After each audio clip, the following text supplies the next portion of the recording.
of the past week. As I have said, the incursion of the U.S. Capitol struck at the very heart of our republic. It angered and appalled millions of Americans across the political spectrum.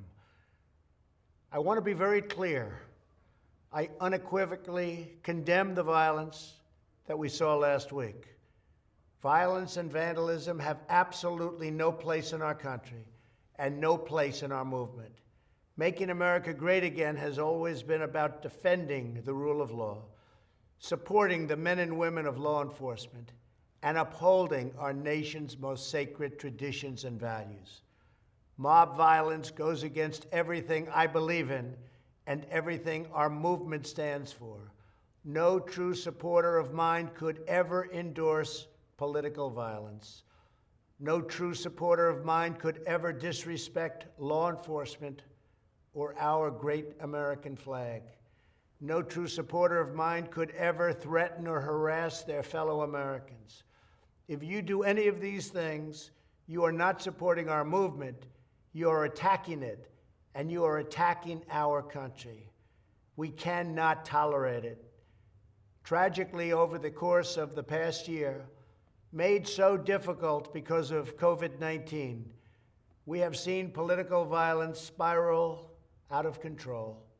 We have seen too many riots, too many mobs, too many acts of intimidation and destruction. It must stop. Whether you are on the right or on the left, a Democrat or a Republican, there is never a justification for violence.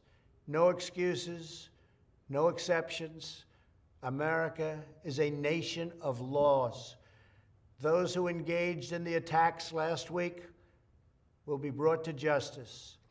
Now I am asking everyone who has ever believed in our agenda to be thinking of ways to ease tensions, calm tempers, and help to promote peace in our country.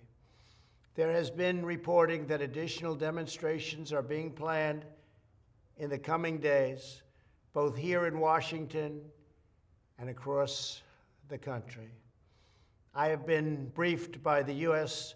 Secret Service on the potential threats. Every American deserves to have their voice heard in a respectful and peaceful way. That is your First Amendment right. But I cannot emphasize that there must be no violence, no law-breaking, and no vandalism of any kind.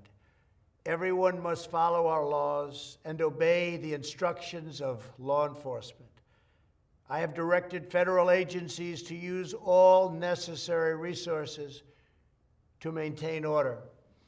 In Washington, D.C., we are bringing in thousands of National Guard members to secure the city and ensure that a transition can occur safely and without incident.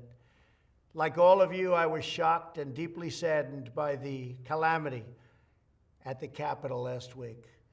I want to thank the hundreds of millions of incredible American citizens who have responded to this moment with calm, moderation, and grace. We will get through this challenge just like we always do. I also want to say a few words about the unprecedented assault on free speech we have seen in recent days. These are tense and difficult times. The efforts to censor, cancel, and blacklist our fellow citizens are wrong, and they are dangerous. What is needed now is for us to listen to one another, not to silence one another. All of us can choose by our actions to rise above the rancor and find common ground and shared purpose.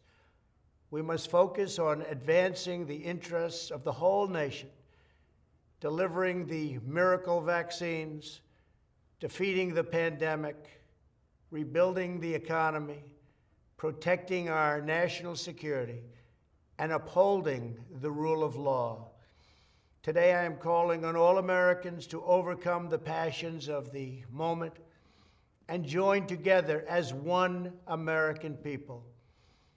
Let us choose to move forward united for the good of our families, our communities, and our country. Thank you, God bless you, and God bless America.